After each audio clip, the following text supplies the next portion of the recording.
할렐루야, 반갑습니다. 세월 빠른 것처럼 한 권 한 권 성경을 강의하는 것도 참 빠르게 흘러가고 있습니다. 오늘 로마서 마지막 장 16장 하도록 하겠습니다.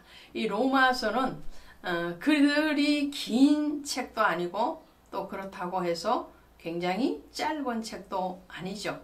적당한 16장으로 이루어진 그런 성경이지만 사실은 굉장히 심오한 내용을 담고 있습니다.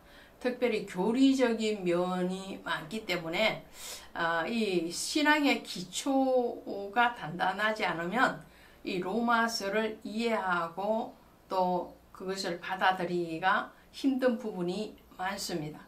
그럼에도 불구하고 여러분들은 잘 따라오신 줄로 믿습니다.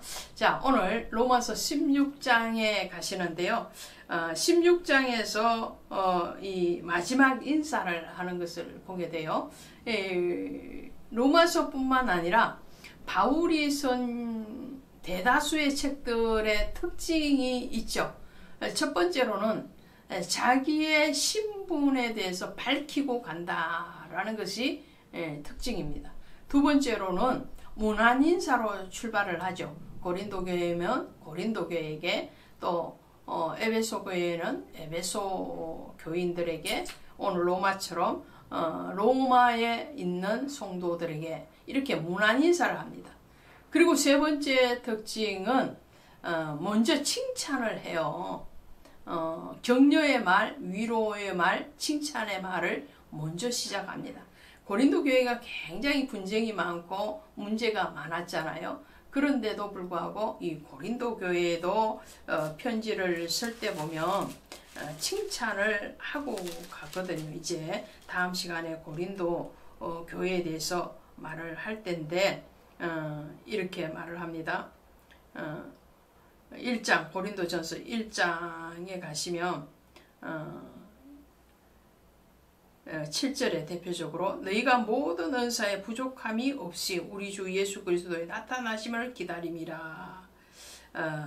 그러면서 그리스도의 날에 책망할 것이 없는 자로 이렇게 위로하고 격려하는 그런 말로 시작을 합니다. 그 다음에 이 바울의 특징은 뭐냐면 마지막에 가서는 꼭 문안인사를 해요. 축복하면서 문안인사로 그 책을 마무리 짓습니다. 이것이 바울의 특징입니다. 그러니까 바울은 어떤 면에서 보면 굉장히 예의 바른 선비의 기질을 가지고 있어요. 양반의 기질을 가지고 있어요. 굉장히 서간체를 쓸 때도 체계가 골격이 딱 잡혀 있어서 거기에 맞춰서 탁탁탁탁탁 대입해서 쓰는 그런 탁월한 능력이 바울에게 있었던 것 같습니다. 자, 오늘 16장에 가시면 역시나 인사를 할 때에 자기가 동력했던 그런 동력자들의 이름을 불러요. 내가 갱그리아 교회의 일꾼으로 있는 우리 자매 베베를 너에게 추천하노니. 이 베베는 갱그리아 교회의 집사였다고 합니다. 그리고 이 베베라는 뜻은 빛나다, 순결, 돕는 자, 후원자, 보호자 이런 뜻을 가지고 있어요. 그러니까 바울이 지금 고린도 교회에서 이 편지를 써서 로마에 보낼 때에 그 로마까지 들고 간 인편의 편지를 보내는데 들고 간 사람이 바로 이 베베 집사라는 거죠. 굉장히 중요한 일을 했던 거죠. 그 당시에. 그렇죠. 만일 베베가 이 서신서를 로마에 제대로 전해주지 않았다면 로마의 성도들의 영적인 성장이 전혀 다른 방향으로 갔을 수도 있고요. 오늘날 우리가 이 로마서를 보지 못할 수도 있겠죠. 그만큼 우리도 하나님과 사람들 사이에 복음의 중보자의 사명을 감당하고 있잖아요. 하나님 편에 받은 그 편지를 다른 성도들이나 또 전도의 대상자들에게 주는 거잖아요. 특별히 복음의 전도자 혹은 목회자들은 더 많은 일들을 감당을 하는 거죠. 또 그들의 사정을 듣고 또 그들의 어떤 마음을 헤아려서 주님 앞에 전달하는 그런 통로적인 사명을 우리가 감당하고 있어요. 그것이 기도잖아요. 기도하고 말씀을 전파하는 것, 이것은 하나님과 사람 사이의 연결자예요. 오늘 베베가 바울의 선편지를 들고 머나먼 로마 땅까지 가서 전해주는 그 중요한 역할을 하지 않았다면 많은 기독교인들이 실족했을 수 있고 또 기독교인으로 들어오지 못했을 수도 있었겠죠. 자, 그만큼 우리도 이 베베와 같은 빛나는 사람, 또 하나님의 일에 동력자가 되어야 되겠습니다. 자, 2절에 보시면 너희는 주 안에서 성도들의 합당한 예절로 그를 영접하고 무엇이든지 그에게 소용되는 바를 도와줄지니 이는 그가 여러 사람과 나의 보호자가 되었음이라 그랬죠. 이 베베라는 이름의 뜻 속에도 보호자라는 뜻이 있다고 그래요. 그러면 이 베베를 이렇게 보내면서 바울의 마음이 굉장히 감사하면서도 또 먼 길을 떠난 이 베베에 대한 배려를 하고 있는 것을 보게 되죠. 동력자에 대한 배려죠. 그리고 이제 소개하는 사람이 아굴라와 브리스가와인데요. 3절에 보니까 너희는 그리스도 예수 안에서 나의 동력자들인 브리스가와 아굴라에게 문안하라. 그들은 내 목숨을 위하여 자기들의 목까지도 내놓았나니 나뿐 아니라 이방인의 모든 교회도 그들에게 감사하노라 그랬죠. 이 브리스가와 아굴라 부부는 바울에게서 정말 중요한 사람이에요. 고린도 교회를 개척하기까지 이들의 헌신이 있었죠. 고린도 교회뿐만 아니라 바울의 선교 여행이 마쳐지고 바울이 순교하기까지 이들의 헌신은 굉장했다라는 것을 오늘 바울 자신의 고백을 통해서 알 수 있습니다. 그들은 바울을 위해서 목이라도 내놨다, 목숨이라도 내놓을 정도로 헌신을 한 사람이다라는 거죠. 그랬을 때에 이들에 대한 감사는 정말 바울의 그 심령 깊이 새겨지는 거죠.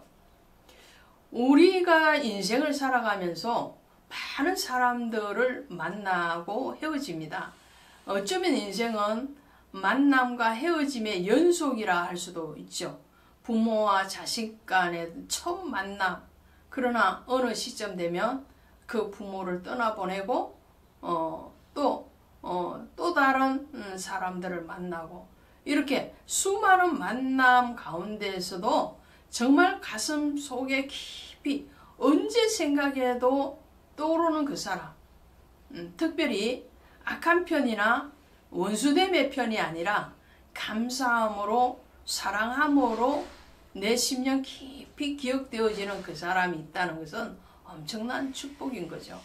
오늘 바울은 자기가 사역을 하면서 만났던 그 많은 사람들을 늘 기억하고 감사하는 그의 모습을 보게 됩니다. 이것은 우리가 또 본받아야 돼요.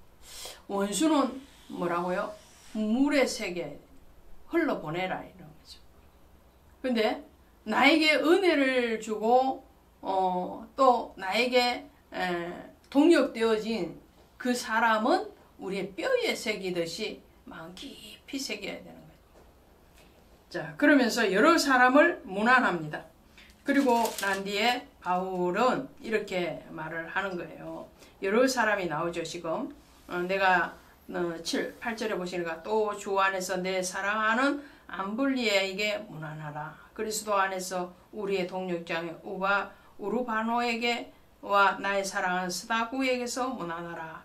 이게 그리스도 예수의 이름으로 동력되어진다는 것은 우리는 우리 자신이 복받은 것을 알아야 돼요. 고린도전서 3장 9절에 가시면 우리는 하나님의 동력자들이요 그랬어요. 그리스도와 함께 영광을 받기 위해서는 그와 함께 고난도 받아야 할지니 로마서 8장 17절에서 이미 말씀을 하셨죠. 그러니까 우리가 하나님과 세상 사람과 세상에 뭐 정말 권세 있고 학식이 풍부하고 능력이 많은 사람과 같은 일을 하고 있다는 자부심 있잖아요. 대통령의 수행 비서다. 그러면 그 비서는 세상에 가서 엄청난 자부심을 가지고 나가잖아요. 근데 우리는 한 작은 나라의 대통령이나 재벌의 비서가 아니고요. 우리는 하나님의 동력자라는 거예요. 만물을 창조하신 하나님, 만왕의 왕이신 그분의 동력자라는 것은 우리가 선택되어진 게 아니라는 거예요. 하나님이 우리를 선택해서 부르셨다는 거죠. 네. 대통령 비서실장을 내가 하고 싶다고 하는 건 아니잖아요. 대통령이 지명해 줘야지 가는 거잖아요. 그런 것 같은 거예요. 거기다가 이 땅에서도 다른 세상의 일에 동력되어지는 게 아니에요. 사업을 하기 위해서 파트너로 나가는 것이 아니고요. 하나님의 사업, 거룩한 사업, 복음의 사업에 동력되어지는 관계를 맺고 있다는 것은 엄청난 축복이고 감사라는 거죠. 오늘 바울은 그것을 자신이 먼저 감사합니다. 자기의 동력자들을 일일이 호명을 하면서 그들을 기억하라고 로마 성도들에게 말을 한다는 것은 내가 만난 그 동력자는 나의 동력자일 뿐만 아니라 로마 교회의 동력자이기도 하다라는 거예요. 왜 그렇습니까? 복음은 한 분 하나님을 전하는 거잖아요. 그래서 25절에 가시면 이렇게 되어 있어요. 25절에 가시면 그리스도 나의 복음과 예수 그리스도를 전파함은 영세전부터 감추었다가 이제는 나타나신 바 되어 영원하신 하나님의 명을 따라 이렇게 쭉 나와서 27절에 가면 하나님께 예수 그리스도로 말미암아 영광이 세세무궁하도록. 그러니까 뭔가요? 만세전에 감추었던 졌다가 다시 나타난 그것은 바로 예수 그리스도라는 거죠. 창세 때부터 예수 그리스도는 오실 메시아로 계속 숨겨져 있었어요. 성막 속에 또 선지자들 속에 또 전쟁 속에 여러 조상과 여러 모양과 여러 현상 가운데서 숨겨져 있던 그 예수 그리스도가 나타난 거예요. 에레미야 33장 3절에 가면 너는 내게 부르짖으라 내가 알지 못하는 크고 비밀한 일을 내게 보이리라 하잖아요. 그 크고 비밀한 일이 뭔가요? 바로 예수 그리스도예요. 감추었다가 그 비밀이 벗겨져서 드러나는 분, 그분이 바로 예수 그리스도. 그러니까 복음의 동력자라는 것은 한 분 하나님이시기도 한 예수 그리스도의 동력자요. 그 예수 그리스도를 전하는 것이기 때문에. 그래서 바울이 지금 있는 이 고린도 현재의 그 지역이나 미래에 가기로 원하는 그 로마 지역의 로마 교회나 한 분 하나님 안에서 예수 그리스도를 전하는 것, 그리고 그 예수 그리스도로 한 형제가 되어지고 한 혈통을 이루는 것, 복음의 혈통을 이루는 것. 그렇기 때문에 바울의 동력자들이 곧 로마 교회의 동력자가 되는 거예요. 더 나아가서는 예수 그리스도의 동력자요 하나님의 동력자가 되는 거죠. 그러므로 바울이 지금 로마서 16장에서 자신이 만났던 그 동역자들을 소개하고 이 로마 교회에 부탁을 하는 것은 하나도 이상하지 않다라는 거예요. 이 말을 오늘날로 적용을 하면요, 제가 섬기고 있는 등대교회의 모든 지체들이나 다른 어떠한 교회의 모든 지체들은 하나님 안에서 하나예요. 그러므로 교회의 지금 현재적인 위치가 다르다 해서 섬김이 다른 것이 아니에요. 하나예요. 그러니까 우리 목사님, 우리 성도이기도 하지만 더 나아가서 하나님의 양이요, 하나님의 종으로서 동등할 뿐만 아니라 하나라는 거죠. 거기에 대해서 기독교가 이런저런 이유로 분파를 겪어야 될 일은 원칙적으로 없는 것입니다. 오늘 바울은 그 말을 하면서 우리는 하나님의 일을 하는 자들이다. 그러므로 이 땅에 어떤 유익을 구하는 자들이 아니다 라는 것을 말하죠. 그리스도 예수가 어떻게 해요? 유익을 구하는 자가 아니었잖아요. 그런 것처럼 오늘 우리도 복음의 진리 안에서 오직 예수 그리스도의 동력자로서 협력하고 함께 가는 그 길이라는 것을 말을 하면서 로마서에서 그 동력자들을 위로하고 축복하는 바울, 또 예수 그리스도의 심장으로 그들을 품고 사랑하는 그 바울의 모습을 보게 됩니다. 이 모습이 여러분의 모습이요, 저의 모습이요, 우리 교회의 모습이요, 여러분들이 섬기는 그 교회의 모습이 되기를 원합니다. 수고하셨습니다.